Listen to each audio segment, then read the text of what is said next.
할렐루야, 금요 성령 집회입니다. 하나님께서 오늘 우리에게 주시는 말씀 에스라서 6장 19절부터 22절에 있는 말씀입니다. 제가 봉독하겠습니다. 성전 봉헌식을 끝낸 다음 1월 14일에는 고국으로 돌아온 사람들이 6월절 축제를 벌이며 새로운 생활을 시작하였다. 모든 제사장들과 레위 사람들이 몸을 정결하게 하며 6월절 준비를 하였다. 레위 사람들은 특별히 포로 생활에서 돌아온 모든 이들과 제사장들과 그들 자신을 위하여 6월절 양을 잡았다. 고국으로 돌아온 이스라엘 사람들만 6월절 음식을 먹은 것이 아니라 그 땅의 부정한 사람들과 갈라서서 이스라엘 사람 편이 되어 그들과 함께 이스라엘의 하나님 여호와를 섬기기로 작정한 이들이 모두 6월절 음식을 먹었다. 그들은 일주일 동안 계속 누룩을 넣지 않고 만든 떡을 먹으며 아주 기쁘게 무교절 축제를 지냈다.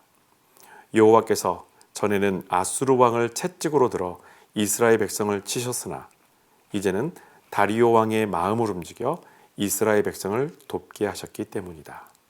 다 같이 읽겠습니다. 여호와께서 이렇게 이스라엘 백성을 도와주셔서 그들이 이스라엘 하나님의 성전을 다시 지을 수 있었다. 아멘.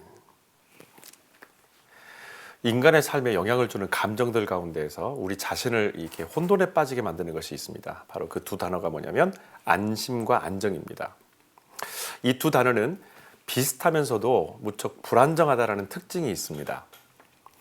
단어 자체로만 보게 되면은 이 단어 자체가 우리에게 편안함을 주기도 하고 되게 엄청난 안정감을 우리에게 가져다 주기도 하지만 사실은 이것이 신앙 속 안으로 들어오게 되면은 우리를 자칫 넘어지게 만드는 요소가 될 수 있다는 것입니다. 어찌 보면은 이 두 단어의 의미가 단순해 보일지는 모르지만 우리 신앙생활 속에서 자주 눈에 띄기 때문에 보통 특이하게 여기지 않았던 것도 이 두 단어가 가지고 있는 특징입니다. 근데 참 놀라운 것은 오늘 이스라엘의 이 성전 재건에서 이 두 단어가 자꾸 그림자처럼 따라다니기 시작합니다. 하나님은 에스라뿐만 아니라 학개와 스가랴 선지자를 적극적으로 투입해서 무너졌던 성전을 재건하도록 하십니다. 중간에 이방인의 방해와 이스라엘의 나티함이라는 위기가 있었지만 결국 하나님은 이스라엘이 성전을 재건하도록 일하십니다. 사실 성전 재건은 포로에서 돌아온 이스라엘 백성들이 그렇게 바라던 눈물겨운 꿈이었고 소망이었습니다. 마치 저와 여러분들이 지금 갖고 있는 마음속에 가지고 있는 한 가지 바람, 그 소망, 반드시 이루어졌으면 하는 바로 그 꿈, 이런 것처럼 지금 포로에서 돌아온 이스라엘 백성들에게 성전 재건이라는 것은 말 그대로 정말 꿈과 같은 일이었습니다.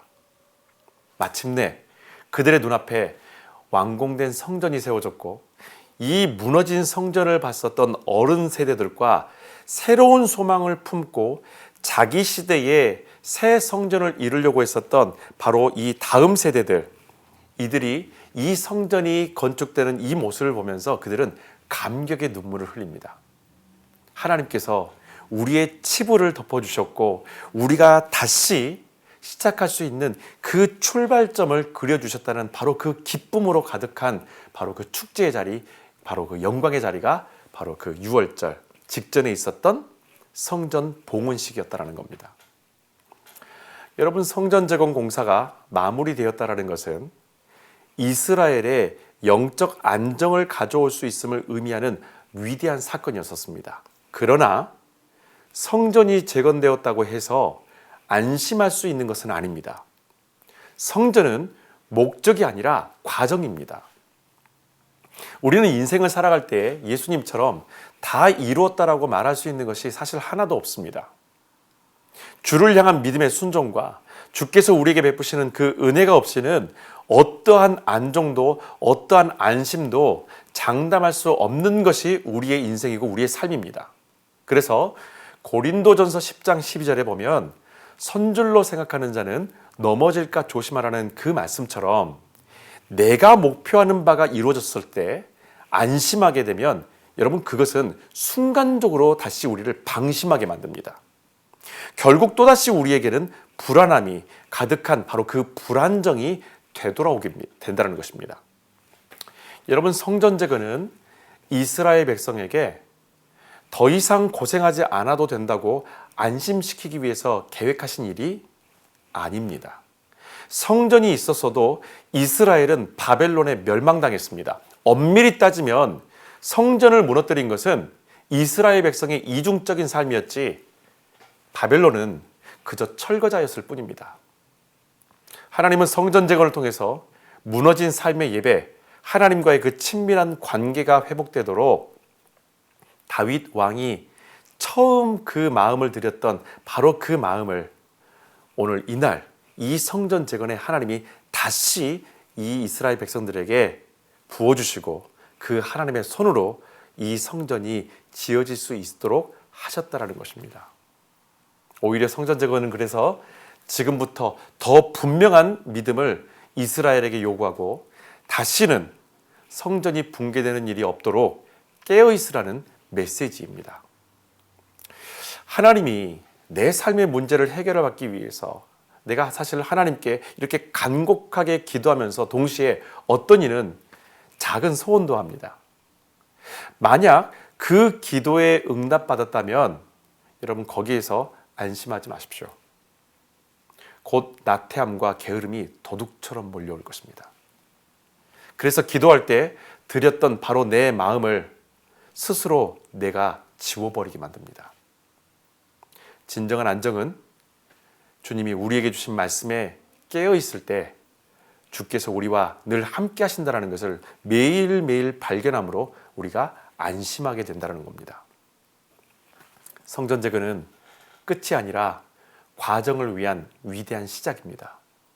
성전 재건을 마치고 성전 봉헌을 끝낸 이스라엘은 새로운 생활을 시작하게 됩니다. 오늘 6장 읽지 않았던 15절에 보면 여러분 성전 공사가 끝난 날이 언제냐면 다리오 왕 6년 12월 3일이었는데 여러분 놀랍게도 딱 한 달 뒤인 1월 14일에 이스라엘의 가장 큰 절기인 유월절을 지키게 됩니다. 이스라엘의 신앙 회복 운동이 있을 때마다 그 시작과 감사를 선언했던 것이 바로 공교롭게도요 유월절이었다는 겁니다. 역대하 30장에 히스기야 왕이 종교개혁을 할 때도 역대하 35장에 요시야 왕이 종교개혁을 할 때도 이스라엘은 유월절을 지키면서 우리를 구원하신 하나님의 그 은혜를 늘 예배함으로 시작합니다. 포로기에서 돌아와 성전을 재건한 후에도 그들이 가장 먼저 맞이하게 된 절기 역시 유월절이었습니다. 여러분 유월절기를 지킨다는 것은 이제 우리가 앞으로 읽어야 될 부분인데 7장부터 10장까지 바로 그 내용 가운데 보면 구체적으로 이스라엘 백성들이 영적인 삶의 회복이 시작되게 되는데 그 구체적인 영적 삶에 어떻게 보면 서곡과도 같은 것이 바로 유월절입니다. 모든 회복의 중심이 누구이며 어디로부터인가를 이스라엘 백성 전체가 각성하고 출발점이 되는 것이 바로 그들이 지켰던 첫 번째 유월절입니다. 여러분 우리가 영적으로 다시 일어서는 출발선은 하나님의 말씀과 예배입니다. 자, 그런데 사람과 동물의 유사점이기도 하면서 완전히 다른 점이 있다면 그것은 습관을 대하는 태도입니다. 사람이나 동물은 좋은 경험을 하게 되면 그것이 반복되면서 습관으로 굳어져 버립니다. 그런데 여기서 동물은 자기의 습관을 고민하거나 새롭게 하려고 노력하지 않습니다. 반면에 사람은 그 습관을 얼마든지 바꿀 수 있고 또한 생각하고 관심을 갖게 됩니다. 다만 그런 변화를 갖고 오게 만들 만큼의 더 강력한 기쁨과 납득할 만한 완벽한 영적, 지적 영향력이 반드시 수반되어야 된다는 겁니다. 하나님은 이 모든 것을 우리에게 예수 그리스도를 통해서 충분하게 만족시켜 주셨습니다. 오늘날 우리가 기도함으로 그리고 은혜로 얻은 수많은 응답하심에 대해서 안심하는 것으로 여러분 끝나지 않길 바랍니다. 저는 오늘 이 말씀을 여러분과 나누면서 하나님의 백성의 삶의 기초를 튼튼히 다져가고 해이해진 마음이 있다면 다시금 깨어나는 우리 모두가 되기를 여러분과 함께 소망하면서 이 말씀을 나눕니다. 자, 여러분 우리가 변치 말아야 될 기본적인 마음가짐이 사실 있습니다. 이스라엘이 성전을 봉헌한 후에 지켰었던 바로 그 첫 번째 유월절에 바로 이것이 고스란히 담겨져 있습니다. 가장 먼저 제사장과 레위인들이 자신들의 몸을 스스로 정결하게 했다는 것입니다. 첫 번째는 정결입니다. 출애굽기 12장 3절에 보면 유월절 어린 양을 각 가정의 가장들이 잡도록 되어져 있습니다. 그런데 히스기 왕 시절에 미처 유월절 정결 예식을 치르지 못한 이 가장들을 대신해서 레위인들이 대신 유월절 양을 잡아서 누구든지 제물을 하나님께 바칠 수 있도록 했던 기록이 있습니다. 그 이후로 레위인들은 이때에도 포로에서 돌아온 모든 이들을 위해서 자신들이 자신의 몸을 스스로 먼저 정결케 하고 그들을 대신해서 바로 유월절 양을 잡았던 그 일들을 대신해 줬다는 것입니다. 우리는 언제든지 하나님 앞으로 나아가야 하고 누구든지 하나님 앞으로 나아갈 수 있게 해야 합니다. 이것을 위해서는 우리의 노력이 반드시 필요합니다. 곧 그것은 우리의 삶을 정결케 하는 것입니다. 여러분, 내 주위를 한번 돌아보십시오. 말씀으로부터 멀어지게 만드는 것들이 있습니까? 그것은 우리의 손으로 반드시 정리해야 합니다. 그것마저도 하나님께 빗자루와 쓰레바지를 맡겨서는 안 됩니다. 우리의 게으름과 나태함이 오히려 내 자신에게 수많은 변명거리들을 선물한다는 것을 잊어서는 안 됩니다. 거룩한 성소에 일반인들은 결코 들어갈 수 없었습니다. 그런데 예수 그리스도를 통해서 우리는 그 지성소에 들어갈 수 있게 된 것입니다. 여러분, 레위인은 자신뿐만 아니라 타인을 위해서도 자신의 몸을 거룩하고 정결하게 했습니다. 만지지 말아야 할 것과 보지 말아야 할 것들을 분별했고, 타인을 대신해서 유월절 양을 잡을 때에도 남의 것이라는 생각으로 허투루 하지 않았다는 것입니다. 매 순간 나를 드린다는 마음으로 그 자리에 임했었습니다.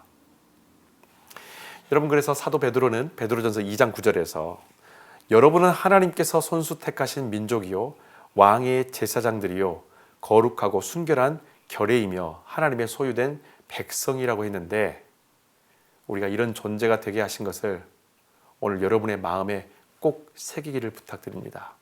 바로 그 말씀 뒷부분에 이렇게 이어집니다. 이것은 여러분을 어둠에서 불러내어 그 놀라운 빛 가운데로 인도하신 하나님을 널리 찬양하기 위한 것입니다. 아멘. 이렇게 하나님께 드려진 유월절 어린 양은 규례에 따라서 반드시 그 가족들이 그날 먹어야 합니다. 출애굽기 12장 8절에는 그 고기를 불에 구워서 누룩을 넣지 않은 그 떡과 쓴 나물과 함께 먹으라고 규정되어 있습니다. 그렇게 함을 통해서 하나님이 우리를 구원하신 그날을 그때 먹었던 그 동일한 음식과 함께 대대로 기억하게 하셨다는 겁니다. 성전이 재건되고 봉헌을 마친 후에 그들이 처음 맞이하는 유월절날 그 유월절 음식으로 함께 기쁨을 나눴던 사람들이 있습니다. 그것은 이스라엘 백성들과 하나님 여호와를 섬기기로 작정한 모든 사람들, 여기에 이방인이 포함됩니다. 주 안에서 그를 섬기기로 한 모든 사람들이 그 자리에 초대되었고, 더 이상 유월절은 이스라엘만의 고유 명절이 아닌 구원받은 백성이 함께 참여하는 기쁨의 식탁이 되었습니다. 여러분, 우리가 변치 말아야 될 하나님 백성으로서의 마음가짐은 이것입니다. 평생을 이 식탁의 초대자가 될 수 있도록 하십시오. 여러분, 이 생명의 식탁에, 놀라운 구원의 식탁에 더 많은 이웃들이 초대되어지도록 하나님 나라의 복음으로 여러분 충만하시길 바랍니다. 여러분의 영적 식탁 위에 하나님의 말씀이 충만하기를 원합니다. 여러분이 준비하는 손과 발과 입술과 마음 안에 하나님의 말씀이 충만하여서 그 말씀을 나누고도 부족함이 없을 만큼, 그 생명을 나누고도 아까움이 없을 만큼 여러분의 영적 식탁이 풍성하길 바랍니다. 말씀으로 충만하고 생명을 구원기 위한 기도와 간구로 충만하고 주의 일을 이룰 수 있도록 사랑으로 충만한 하나님의 자녀가 되어야 합니다. 그런데 여러분, 우리가 그렇게 입고 먹고 지내야 될 복음이 사실 늘 달달한 꿀과 같지는 않습니다. 우리를 구원하신 복음은 죄에 대해서 고통을 느끼게 하시고, 죄가 내 몸 속에서 떨어져 들어올 때에, 그리고 나갈 때에 극심한 혼란과 몸부림을 치게 만드는 것이 또한 복음입니다. 기쁨의 유월절에 우리 가족뿐 아니라 이방인들도 초대된 이 축제 식탁에서 그들은 가장 맛없는 떡을 먹었습니다. 그 떡은 누룩을 넣지 않아서 딱딱하고, 또 그 떡과 함께 그들은 쓰디쓴 나무를 곁들여 먹어야 됐다는 것입니다. 포로되었던 이스라엘은 아수르와 바벨론이라는 채찍과 성전 붕괴라는 매를 맞았습니다. 여러분, 구원이라는 것이 무엇입니까? 죄에 대한 채찍으로 죄의 심각성을 알게 하시고, 인간의 힘이 아닌 하나님의 권능으로 하나님의 백성의 자리에 앉게 하신 것이 바로 그것이 구원입니다. 가장 큰 축제이며 성전이 재건된 후에 처음 맞는 유월절이었지만, 그들의 유월절 식탁에는 처음과 변함없는 불에 구운 양과 누룩 없는 떡과 쓰디쓴 나물이 그들의 식탁 위에 올라와 있었습니다. 하나님은 성전 건축으로 그들이 안심하는 것을 원치 않으십니다.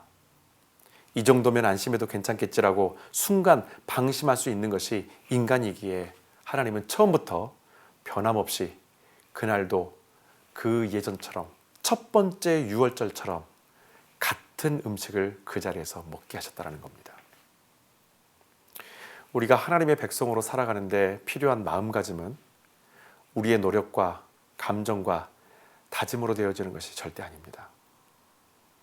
유월절 음식처럼 변함없는 복음이 하나님의 마음을 우리 가운데 회복시키는 것입니다. 그래서 여러분, 우리는 말씀을 먹어야 합니다. 성전이 재건되었다고 안심하기에는 이릅니다. 이 성전은 훗날 또다시 무너지게 됩니다. 그런데 그때는 예수께서 몸소 그 성전이 되어주셔서 더 이상 사람의 손으로 지어진, 그래서 형태만을 가진 믿음이 아닌 살아있는 성전으로 우리 가운데 와주셨습니다. 찬송가 370장의 가사처럼 주 안에 있는 나에게 딴 근심이 있으랴.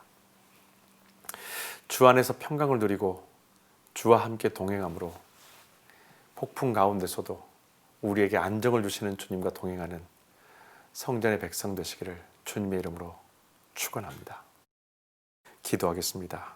주신 말씀을 기억하면서 하나님